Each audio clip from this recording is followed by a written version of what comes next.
대한민국 세계 최고 K-박스. 시작하기 전 구독과 좋아요 부탁드려요. SK 하이닉스 1억 화소 이미지 센서 개발, 삼성, 소니 턱 및 추격, HI A811 첫 공개, 1년 만에 픽셀 수 2배로 최근 5천만 화소 삼성 스마트폰 탑재, 기술 경쟁력까지 끌어올려 경쟁사 추격. 하이닉스가 1억 화소 이미지 센서를 개발했다.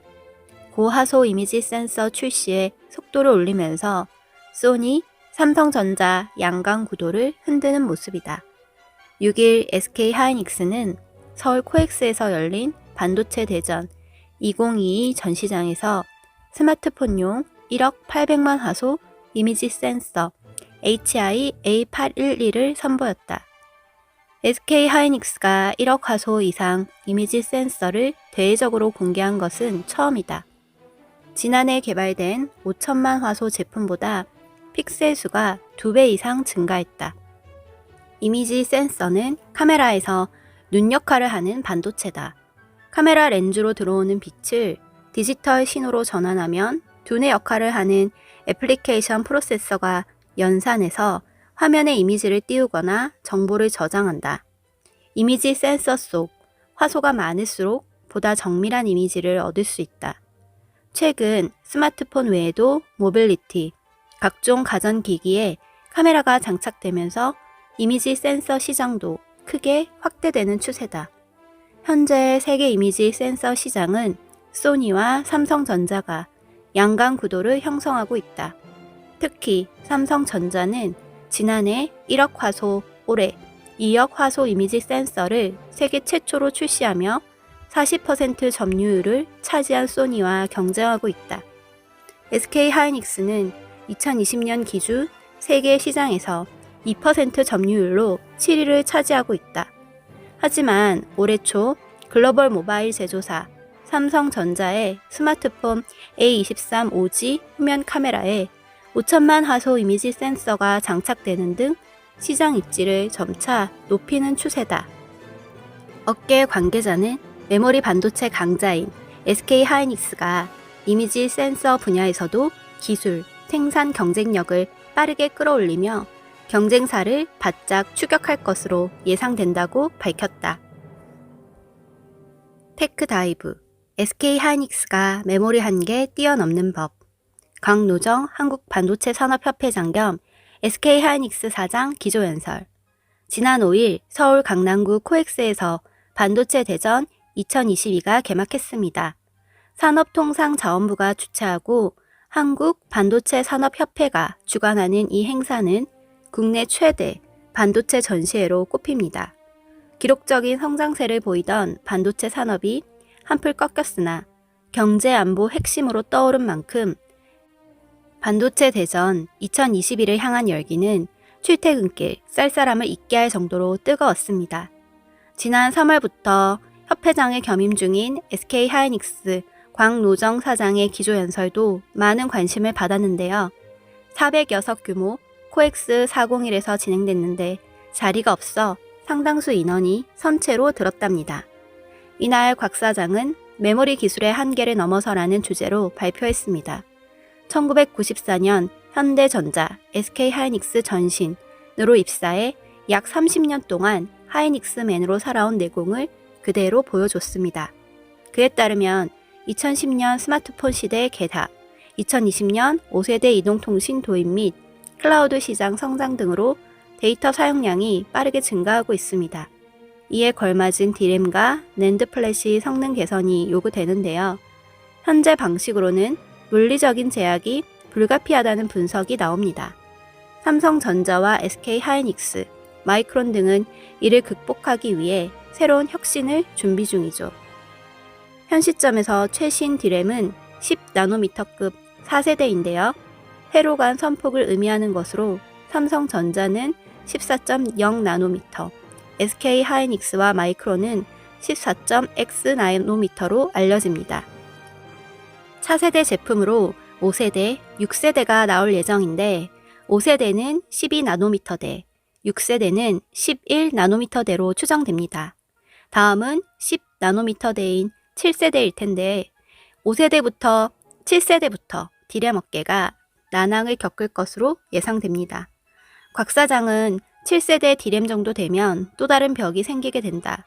핀과 핀 사이가 너무 가까워져 트랜지스터 동작이 어려워진다며 커패시터, 디램 면적도 50% 이하로 감소하면서 큰 저항이 올 것이라고 말했습니다. 여기서 잠깐 디램 구조를 알아볼게요. 디램은 셀, 주변 회로, 배선 등 세 가지 영역으로 이뤄집니다. 이 중 셀은 정보를 저장하는 역할인데 디램마다 수백억 개가 들어갑니다. 참고로 1비트가 셀 하나입니다. 기가는 약 10억을 나타내므로 가령 16GB 디램에는 160억 개 셀이 들어가는 것이죠. 셀은 하나의 트랜지스터와 하나의 커패시터로 구성되죠. 각각 데이터를 제어하고 저장하는 역할을 담당합니다.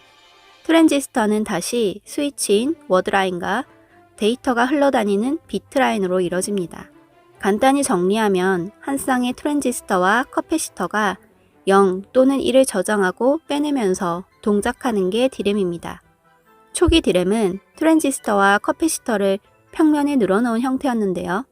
1980년대 후반 용량이 4메가비트를 넘어가면서 공간적 한계로 배치 변경이 불가피했답니다.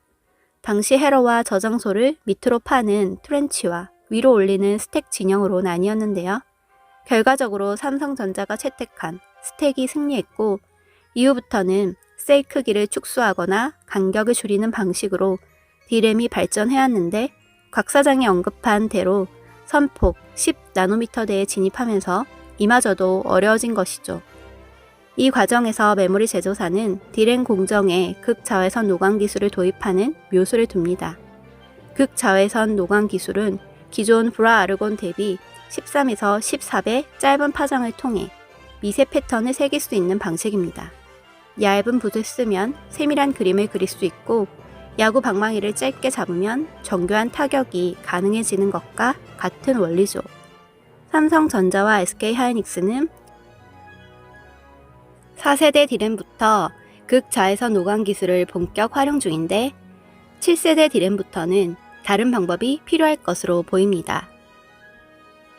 곽 사장은 기조연설에서 현재 공급망 문제뿐 아니라 지정학 이슈, 환경 문제, 컴퓨팅 환경 변화 등의 극복을 위해 협력, ESG, 인재가 중요하다며 메모리는 인재 산업이고 장비, 기술, 자본, 지식의 싸움이지만 이 모든 것은 사람이 하는 것이라고 말했습니다. 한편 SK하이닉스는 제24회 반도체 대전에서 We Do 테크놀로지를 주제로 전시관을 구성했습니다. SK하이닉스는 지난 5일부터 진행된 이번 전시회에서 기술, ESG, 소통, 인재와 관련한 경쟁력을 소개했습니다. 올해도 메모리 반도체가 세상의 중심이 되는 메모리 센트릭 유니버스를 강조했으며 전시관 중앙에서는 SK하이닉스의 기술력을 소개했습니다. 주력 제품인 디램과 낸드의 진화를 보여주는 조형물과 함께 일반 소비자용 솔리드 스테이트 드라이브 중 최고 사양을 자랑하는 PCIe 4세대 인터페이스의 저장 장치 통신 규격 SSD도 전시됐습니다. 고대역폭 메모리, 연산 저장 기능을 통합한 핌 등 차세대 메모리 기술과 초고화소인 1억 화소를 향해 가는 SK하이닉스 이미지 센서 기술력도 소개됐습니다. SK텔레콤과 협업해 개발하고 있는 인공지능 반도체 사피온도 확인할 수 있습니다. ESG 전략 프레임워크인 프리즘 전시 공간도 별도 구성했습니다. 재생에너지 사용 100%를 목표로 하는 RE100과 탄소 배출 제로를 뜻하는 넷 제로, 생물 다양성 보전, 수자원 관리 등에 대한 환경 경영 활동이 소개됐습니다. 소통 측면에서는 반도체를 의인화한 시그니처 영상, 기업 PR 광고에서부터 시작된 SK하이닉스 디지털 콘텐츠의 역사를 강조했습니다. 구성원의 핵심 가치인 집념을 그린 웹드라마 시리즈, 쇼폼 형태의 ESG 영상 콘텐츠 등 상영되며 옥스포드 블럭으로 구현한 반도체 팹 모형도 만날 수 있습니다. 인재 양성 차원에서는 SK하이닉스가 고려대, 서강대, 한양대와 함께 운영하는 반도체 계약 학과에 대한 소개가 이뤄졌습니다. SK텔레콤의 메타버스 플랫폼인 e프렌드를 활용한 반도체 학과 입학 설명회도 진행되었습니다.